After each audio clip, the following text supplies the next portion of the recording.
Good afternoon, everyone. It's actually a really cool new camera angle that we have now from the, so focuses on Matt, and then the rest of everyone else is. So we're watching you. Anyway, that's apropos of nothing. Anyway, welcome to the State Department. Happy first day of our Oceans Conference, and happy Thursday as well. I don't have anything to lead off with, so over to you, Matt. Really? I thought you were going to start off with a long and very comprehensive review of what has happened so far at the Ocean Conference. But since you're not, let's start. No, with... it was an exciting morning with the president here and everything, and a great kickoff, but nothing to add. Let's start with Syria. Sure. Surprise, surprise. Yeah. So it seems as though there continue to be violations, and there continues to be no aid getting to Aleppo, with various people making various accusations about who is responsible for that, and de Mistura coming out and basically saying that there's a serious problem here. So, what is the U.S. take of the situation? Why is this not working the way it's supposed to be working? Do you have any way or any plans to fix it? And, well, let's start there. Sure. So first of all, in answer to your first question, or first part of your question, rather, levels of violence are still far below what we had been seeing prior to September 12th. We continue to receive reports of incidents from both sides. And by both sides, I mean both sides. That includes the regime. And we continue. And so it includes the regime and the the opposition that you support. That's correct. As I said, both sides. And obviously, both we and both the United States and Russia have to do all we can do to further pressure or influence the respective parties to the cessation of hostility to reduce these incidents. But we still believe that, by and large, the cessation of hostilities is holding. It's not perfect. We expected a somewhat uneven start to this, but from what we've seen so far, and what I said yesterday, is it's worth continuing. Well, okay. Well, but you also spoke about, sorry, the second part of your question, I apologize. The second part was about humanitarian assistance. And you're right. That is an important element we talked about. If there's two pieces to this as we move towards the next step, which is the establishment of the Joint Implementation Center, you have to have the 7 days, and then you also have reduced violence, and then you also have the humanitarian assistance. And up till now, we've not seen the humanitarian assistance being delivered. And what and who? It's a concern. Yeah, but who is it that is responsible for that? Well, so what we understand is that the UN is obviously prepared, poised to deliver humanitarian assistance to priority areas, including Aleppo. We've talked about that. As soon as it receives the necessary authorization from the Syrian authorities. Again, it's incumbent on the regime and those with influence on the regime to ensure that all measures are in place so that these humanitarian supplies can be delivered. All right, and then you Please go ahead, Barbara. So de Mistura has apparently said that the process for delivering humanitarian aid under the terms of the ceasefire is different from normally. Normally you would need formal letters of authorization, but under the ceasefire it's just, it's not nearly as bureaucratic as that. Is that your understanding? You know what, I don't have the detailed knowledge that to say yes or no to that. My understanding is that there still needed to be some kind of authorization granted, so I don't want to speak incorrectly on this matter. But there does, I think, need to be some kind of understanding reached, obviously, for these convoys or these aid convoys to get the access that they need. There needs to be some kind of accordance with the regime to allow them to enter. And that's the main obstacle, is it? That's what we've seen.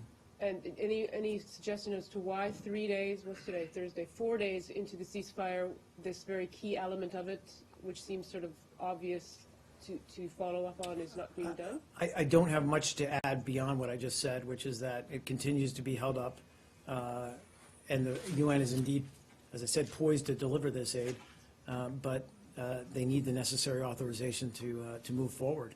And absolutely right to say that it's a key element of this agreement moving forward.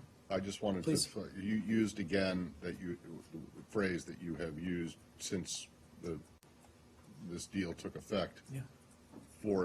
3 or 4 days ago, depending on how you're counting, and that is that, you always expected there was going to be an uneven start to it. But, we're now halfway towards what was supposed to be 7 days.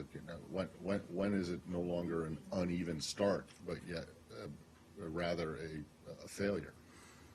Well, certainly we're not there yet. I would just say that it has not been, ideally or clearly the goal here is to reach 100% reduction in violence.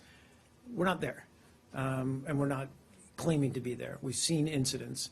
I know that there's been various reports about the numbers of incidents and violations that have been out there in the press. I'm not going to categorize or give a number to what we've seen, except to say that we've seen incidents by both sides, and we need to do better. But it's our consideration, our assessment up till now that it's still continuing to hold largely, and there's been what we would deem a significant reduction in the level of You're violence. comfortable with uneven is still the Well, adjective we're not. to I don't describe. want to say right. We're comfortable in that saying. I'm comfortable in saying that that's the current state of play. That it's not perfect. It's not complete. But obviously, I'm not comfortable with saying that that's the goal here. The goal is a complete Understood. and nationwide cessation. Last one. Yeah, is, what exactly are you doing on your side to get, for lack of a better word, your guys in line and complying with the agreement? Well, we are continuing, excuse me, with very close outreach to the opposition forces on the ground, trying to get them to adhere to what they agreed to adhere to, which is to pull back from their positions where they're in areas where Nusra is operating. They need to pull out of those positions, and they need to obviously abide by the cessation of hostilities. We're in almost hourly contact with them to work on issues as they arise, and then we're going to continue to do that because, as I said before, that's on us. It's on us to convince the opposition, the moderate opposition, to comply with the cessation. You say that we have an understanding of the situation, that the violence is down, but not all disappeared. Do you still share the opinion of the Russians? Do you have the same outlook on this, or have your views begun to diverge? We've seen complaints from the Russian military that you haven't done enough to rein in your rebels, as it were. No, I mean, look, two things. One is I want to be very clear that we've seen violations on both sides. Two, we also own that our responsibility in this agreement moving forward is to get the opposition to comply with it. Just as we have been very clear that it is incumbent on Russia to convince the regime to comply with it. So far, we're not perfect on either side. So we want to get there. We'll move towards it. In 3 days' time, will you form the JIC? We haven't seen the humanitarian access, and that's a piece of this as well. So I'm not going to say we're at day 2 or day 3 on this. What I can say is that it continues to be our assessment, and I think Russia's assessment as well, although Secretary Kerry and Lavrov and Foreign Minister Lavrov haven't spoken yet today. But it continues to be our assessment that this is worth pursuing, it's worth continuing, that we've seen a significant reduction in violence, but we need to see the humanitarian access begin to take hold, because that's an integral part of this. And then, again, if we get to 7 days, then we can move forward with the JIC. If we get 7 days, but you can't tell us how far through 7 days. I don't want to give that today. Okay. Now, the French Foreign Minister Jean-Marc Ayrault complained today that the French haven't seen the detail of the document. Obviously, we've asked for it here as well, and you've said that there are reasons why you don't want to give the detail of the document. Is there a reason why your allies can't see the document? And would you share it with them before an ISSG meeting so that at least they know what they're talking about? In answer to your second question first, certainly we'll be talking to all members of the ISG who are in New York next week. I can't formally announce there's going to be an ISSG meeting next week yet, but certainly we'll be talking to the other members of the ISSG in New York next week. And the topic of that conversation will be in large part walking them through the arrangement and making sure that they understand clearly and have a good comprehension and grasp of the arrangement. In response to your first part of your question, look, the text as it was worked out was a bilateral U.S.-Russia arrangement. And as such, we haven't had the opportunity yet to fully share it with all members of the ISSG, but that's our intent to do it. So Mark, you said you're going to be talking to all the members. That's not the same as sharing the document with them. I can't say that we'll share the full text of the document at this time, but we'll certainly, obviously, be there to answer all their questions and to walk them through in great detail. Why don't you want to share the text with your allies? These are people that are. I understand that. Aren't they all part of the coalition against ISIS? They are, and I'm not ruling out that we won't. I just can't categorically say we will. But what I can categorically say is we'll be sitting down with them next week in some shape or form. I can't formally announce that the ISSG will be meeting yet, but we expect to be sitting down with each of them next week and walking them through in great detail the arrangement. And Mark, on humanitarian aid, Yes. is this a deliberate, do you think that this is a deliberate effort by the Syrian government to stop the aid? Or do you think it's just the issue of this is a war, you're trying to get the message through to the different parts of the country? What is it that you really I mean, I honestly, I can't say with complete certainty. It may be a little bit of the fog of war, but again, it needs to be dealt with and addressed before we can move on with the next stage of the agreement. And so it's, day one, okay, day two, okay, but a little bit more serious concern. Now we're in day three and we still haven't seen this access really begin. So it's of increasing concern. Are you questioning whether the Russians really have that influence over the Syrian government to persuade them to open up these corridors? Sorry, I didn't mean to finish your question for you. No. No, look, I mean, this agreement is based on our belief or our understanding that Russia is able to deliver with regard to the regime complying with the agreement. And that includes cessation of hostilities, but it also includes humanitarian assistance.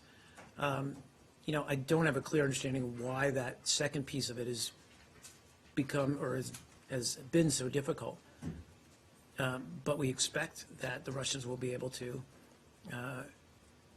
convince the regime to comply, whether it's whatever, logistical problems, fog of war, whatever it is, we need to see that assistance flow. Yeah.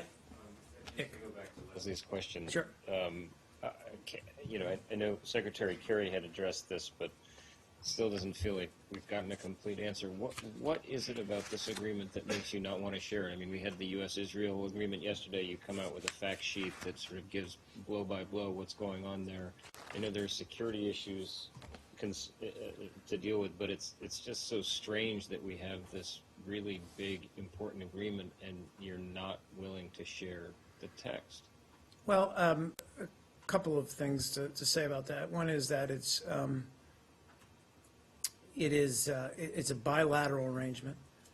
It does deal with sensitive issues that we believe, if made public, could potentially be misused or misinterpreted or used by, I know Secretary Kerry talked about the spoilers or would-be spoilers of this, but also could put some of these opposition groups, moderate opposition groups, at risk.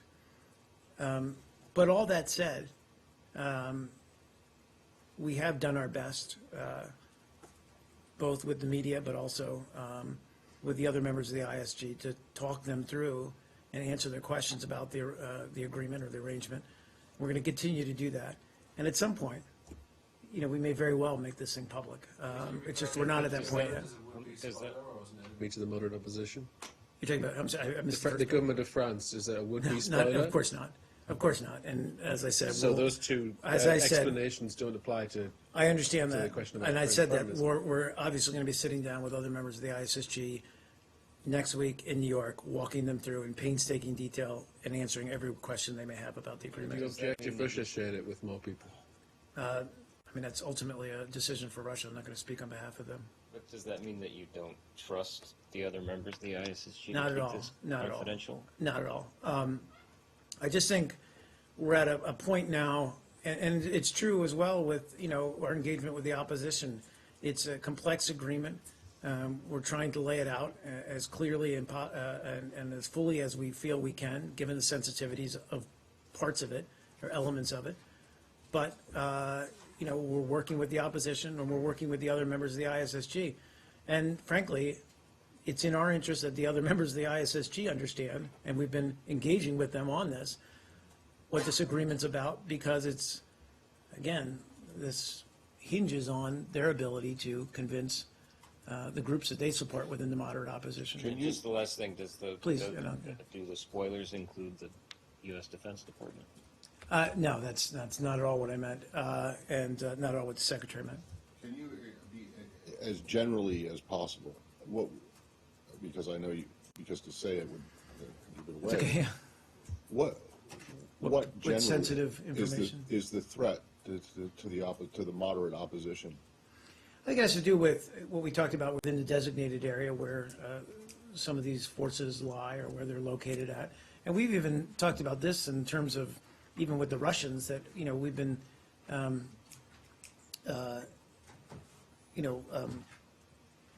not fully sharing information until we get to the point where we're setting up this joint implementation center. Well, yeah, but this is the agreement beforehand. I understand The Russians that. already know. I understand that. Yeah, But I'm just presumably saying they that do. I understand that, but what Okay, I. so when it does come out, this is my pledge to you, Mark. When it does come out, because it will, Yes, it we're will. going to go line by line through it, and I want to know, when we go through it line by line, what exactly was so sensitive that posed a threat Okay, to the opposition, or Okay. that could have been used by spoilers. understood. I think Kirby's briefing that day. Sorry. Is there a deadline right. for this Perfect. separation of al-Nusra from opposition? Have you said to the moderate opposition, is there a deadline for that? Or is the deadline when the areas have been designated, and if they're not out of them, Well, then once they're we targets? declare and stand up the JIC, then that's when, as we've laid out, that this joint coordination or joint effort to target Nusra would begin. At that point, it's incumbent on the moderate opposition, if they haven't done so yet, to disengage with the areas from the areas where they're with Nusra or cohabitating with Nusra. So essentially, the deadline is once the JIC is ready to go, then if the moderate opposition is in the designated areas, they'll be targeted. Obviously, we want to see that sooner rather than in the 11th hour for them to do that, but that would be the quote-unquote deadline. Just one last thing. Please. You talked about on the humanitarian aid front, Yeah. about you don't know whether it's logistical problems or a fog of war that's holding this stuff up, but surely you have to take into account the possibility that the government, the Syrian government, just simply doesn't want the aid to go through. And in that case, I mean, it sounds like, I mean, Well, in logistical that reasons case- or fog of war seems like. No, but in seems like that case, excuses. I'm not trying to deflect that in any way. In that case, that's an integral part to the agreement. And that would be I mean, they didn't sign a on to it. possible deal breaker, but we're not there. Yes, but I'm going to go with you first. Thank you Since very I've- much. Could you give us a readout on the meetings that Deputy Secretary of State Blinken is having in Erbil today? Yep, sure thing. Hold on one moment. So as you said, he is in the Iraqi Kurdistan. Deputy Secretary Anthony Blinken, Tony Blinken, is in the Iraqi Kurdistan region today. He did meet with President Barzani and other senior regional government officials, and they continued discussions on efforts to obviously degrade and defeat Daesh, and also ongoing support for the Peshmerga. And as well, they talked about the response to the urgent humanitarian IDP crises in Iraq. And finally, they also addressed ongoing preparations and cooperation between Baghdad and Erbil ahead of the liberation of Mosul. I know that the Kurdish press reports are saying that President Barzani raised the issue of a post-ISIS Mosul, how it's going to be politically governed and administered. Do you have any details on that? I mean, I don't, other than what we've said always all along, which is that whenever these cities, towns, regions are liberated, what we want to see as quickly as possible, obviously, we want to see the area made safe, and that's a huge challenge in many of these areas because there's landmines and ongoing threats to citizens or civilians who may be returning.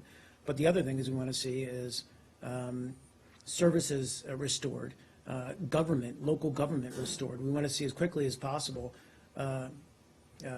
structures put back in place that will allow civilians, those who've been displaced or those who've endured living there under ISIL control, be able to resume normal lives. So local governance is what we want to see back in place. An emphasis on what the local people want? That's what I'm saying, yes. Thank you. Turkey and then you. Sorry. Thank you. Yep. U.S. Ambassador John Bass has been under fire for his statement a couple days ago he issued regarding southeastern cities of Turkey recently taken from the local government and given to government-appointed trustees. And the U.S. Ambassador issued a concerned statement. Do you have a comment regarding his situation in Turkey? Regarding his situation in Turkey, he remains our ambassador to Turkey, and I let his comments and statements speak for themselves, but obviously he enjoys the full confidence of the President and the Secretary of State.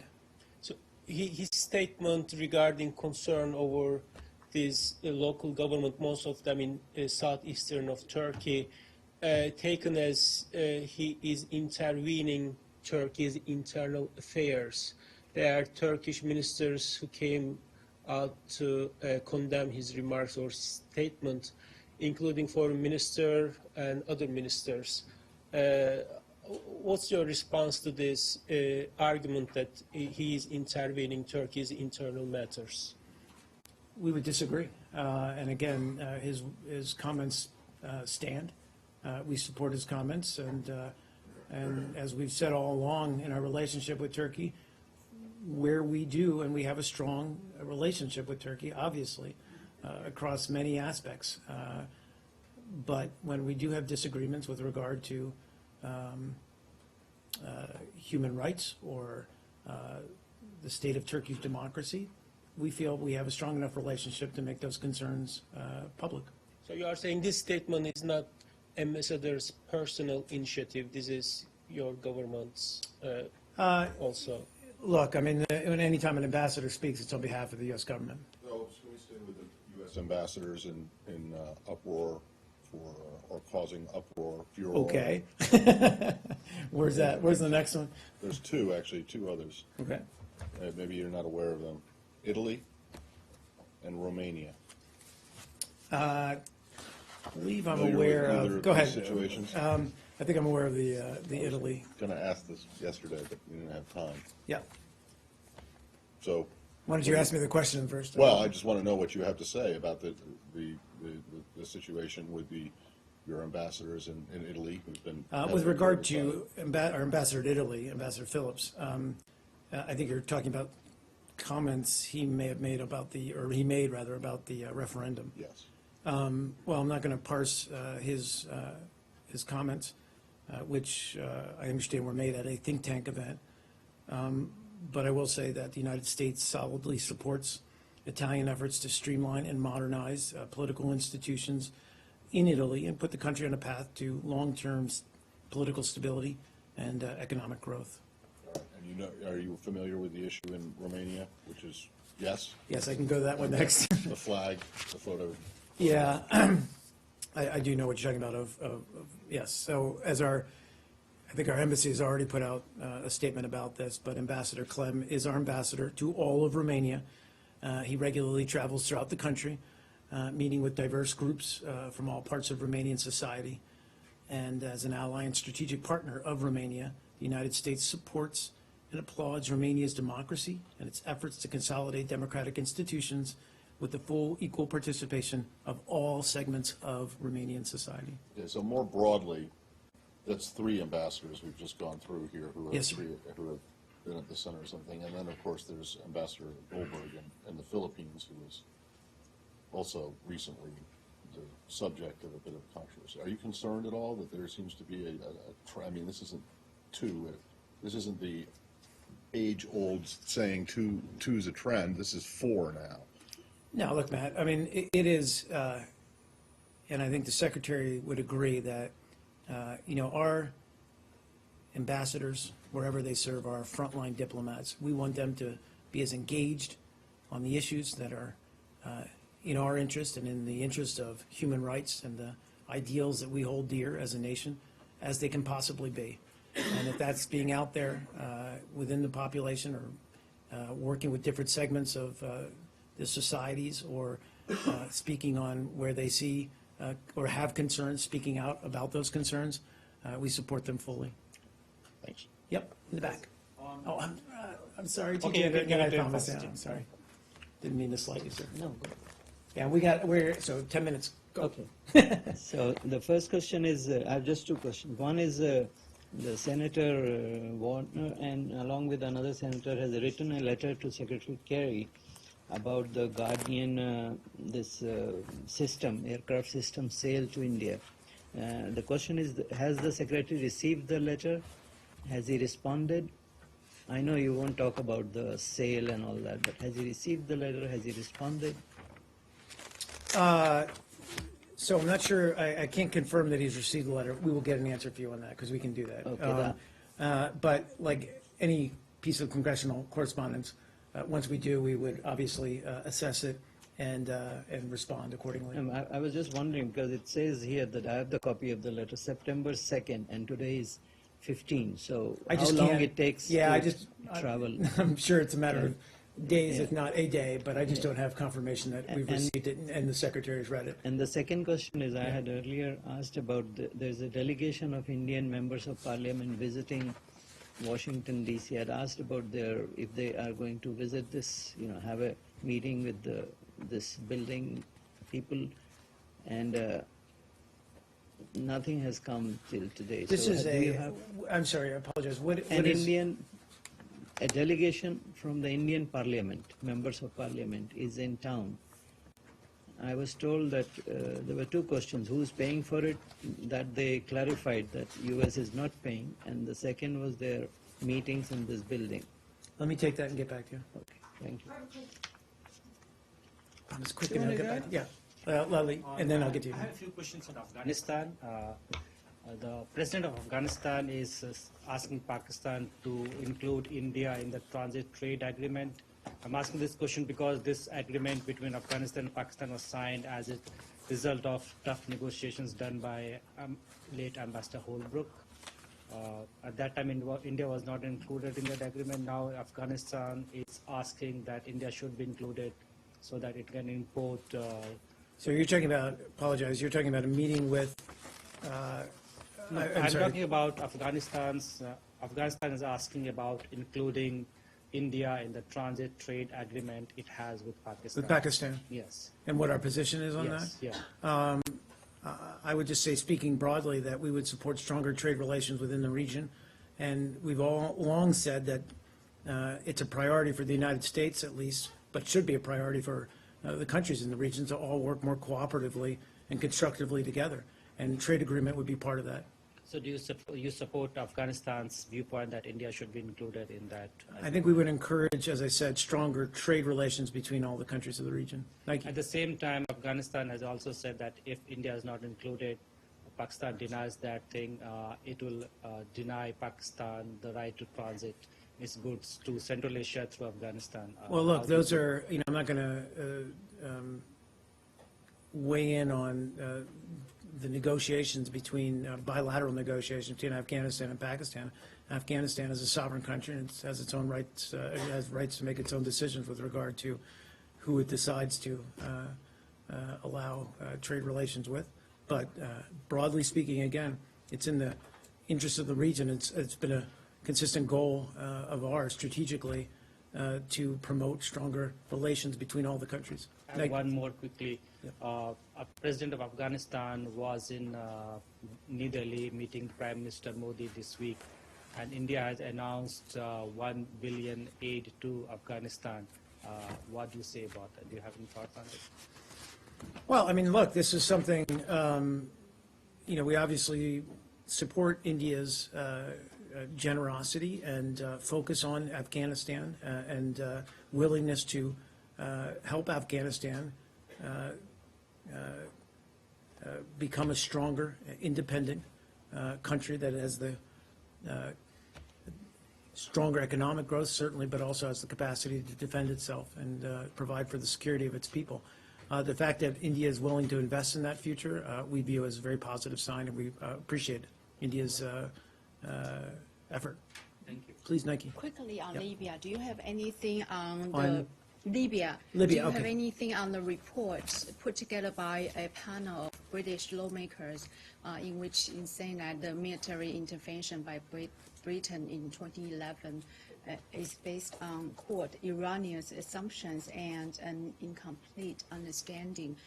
First of all, I would like to get your take on that. Well, so we've talked a little bit about this. I know that, there was our own president, President Obama, made some remarks in an interview he gave several months ago, talking about how after the fall of Gaddafi, there wasn't enough done in the immediate aftermath of his downfall to help Libya become secure, to help it, a new government get on its feet. And those were, errors, I guess, in the sense that we didn't do enough. And that obviously includes the United States, but obviously other partners as well, including the UK, that we weren't there when in that immediate aftermath to provide Libya with the support that it needed at that juncture to deal with the continued security concerns it had and security situation that it had on the ground. But let's look at where we are today and the efforts that's been made to establish a political party and a government, a new government that is able to begin to build the institutions that will provide for Libya's security and provide economic prosperity to Libya. So I think we recognize that, again, when the immediate aftermath of Gaddafi's downfall, not enough was done to secure Libya and to help the new government stand on its feet.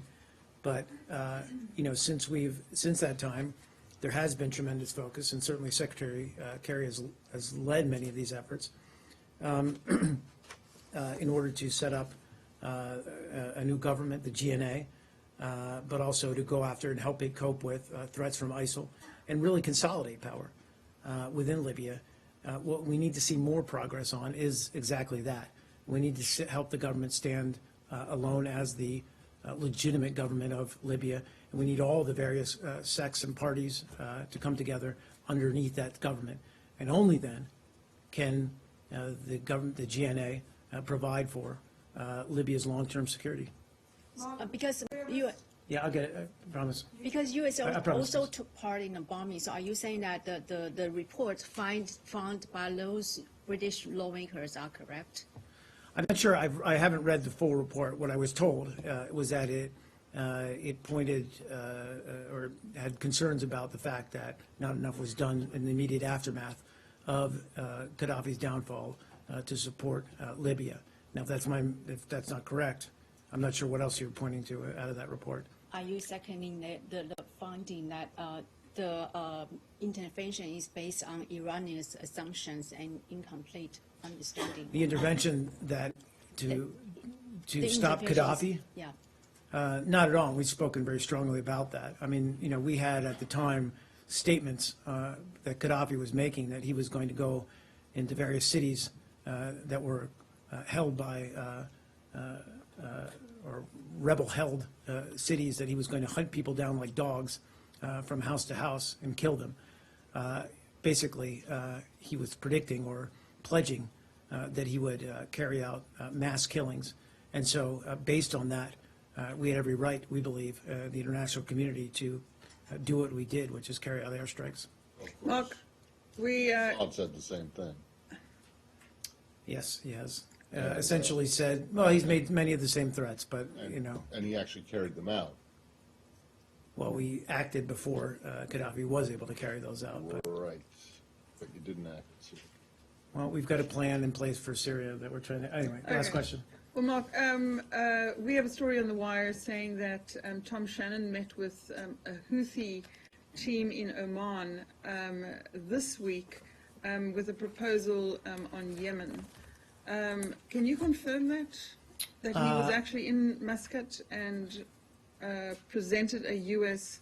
proposal to them, and that they're going to go back to Sana'a with this proposal to discuss it? Sure. What I can say is, and certainly Deputy Secretary Shannon is at the forefront of this, but these efforts to get a cessation of hostility in place in Yemen, and that does include, obviously, convincing the Houthis to abide by that cessation of hostilities, as well as, you saw we put out a statement about this, I guess, last week, that Saudi Arabia would also be on board as long as the Houthis lived up to the same requirements or the same standards. So, was he there this week? I can't confirm his travel. That's my second part of my answer was I can't confirm that this meeting actually took place, but we'll try to get you that And confirmation. is this the same proposal that John Kerry was discussing with the Saudis a few weeks back? It is part of the same effort. Okay.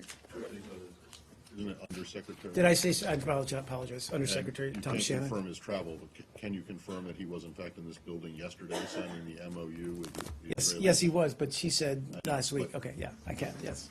Thanks.